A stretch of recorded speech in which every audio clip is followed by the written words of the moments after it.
ఒక పక్క 4% ముస్లిం రిజర్వేషన్లను రద్దు చేస్తామని శపథం చేస్తున్న పార్టీతో ఈయన జతకడతాడు.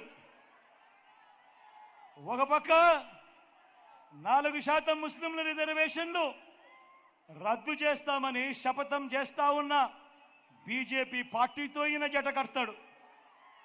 మరోపక్క మైనారిటీల ఓట్ల కోసం మైనారిటీలను మోసం చేసేందుకు ఈ చంద్రబాబు డ్రామాలు మొదలెట్టాడు. దొంగ ప్రేమ నటిస్తూ ఒకవైపు దొంగ ప్రేమ నటిస్తూనే మరోవైపున ఎన్డీఏలోనే కొనసాగుతాను అని అంటాడు.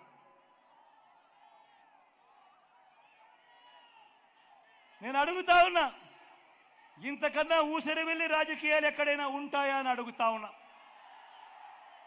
నేను ఈరోజు ధైర్యంగా చెప్తా ఉన్నా, 6 100 అయినా కానీ 100 6 అయినా కూడా